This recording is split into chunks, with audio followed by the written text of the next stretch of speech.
Welcome to Stellar Newsio. News YouTube News Hub.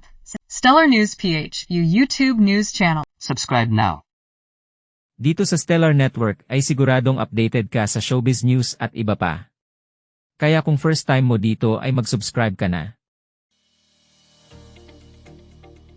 Excited na! Malapit nang umuwi sa Pilipinas ang ating pambato sa Miss Universe 2024, si Chelsea Manalo. Inaasahang darating siya sa bansa bukas, December 9, matapos ang halos isang buwang pananatili sa Los Angeles, California, kasunod ng kanyang laban sa 73rd Miss Universe competition na ginanap sa Mexico noong November 17.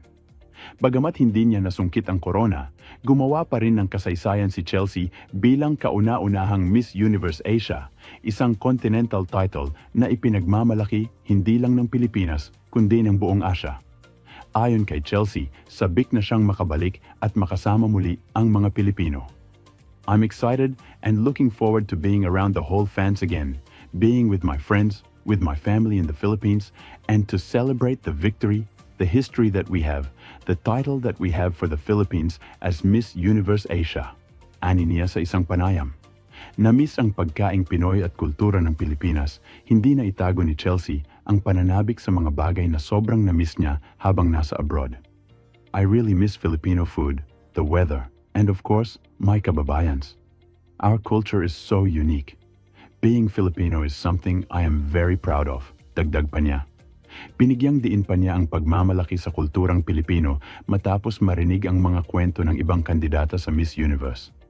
A lot of girls told me they've been to the Philippines. They love our people, our culture. Now I understand why. We are hospitable, warm, and welcoming. That's why I miss our weather, our food, and our people so much. Aniya. Karangalang iuuwi ni Chelsea ng tanungin tungkol sa kanyang reaksyon sa continental title na kanyang nakamit. Buong kababaang loob na sinabi ni Chelsea na malaking karangalan ito para sa kanya at sa bansa. It's such an honor, not just for the country, but for me to represent the Philippines. I hope I made everybody proud. Ani niya.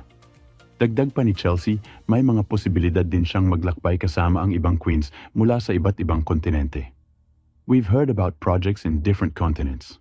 Next year, we're expected to visit Thailand, and possibly Europe around May or June. It's exciting to bring this title and connect with more people. Ani niya. Grand Homecoming Parade. Bilang bahagi ng mainit na pagtanggap sa bagong Miss Universe Asia, maglulunsad ang Miss Universe Philippines Organization ng isang homecoming parade para kay Chelsea bago ang Pasko. Bukod dito, nakatakda rin siyang humarap sa mga miyembro ng media sa isang press conference at mag-guest sa ilang mga programa. Hindi lang ito simpleng pagbabalik ni Chelsea, kundi isang selebrasyon ng kanyang tagumpay at pagbibigay karangalan sa Pilipinas sa pandaigdigang entablado. Welcome home, Queen Chelsea.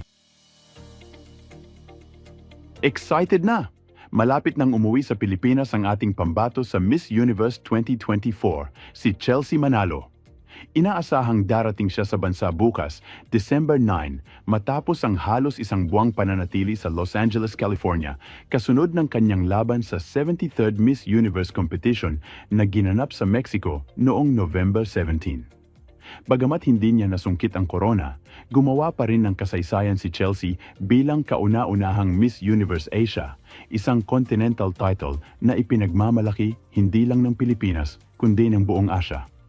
Ayon kay Chelsea, sabik na siyang makabalik at makasama muli ang mga Pilipino.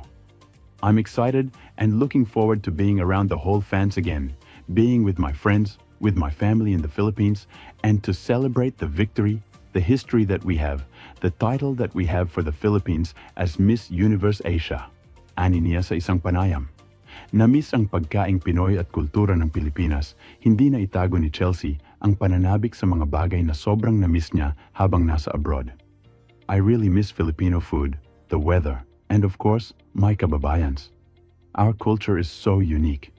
Being Filipino is something I am very proud of, dagdag pa niya.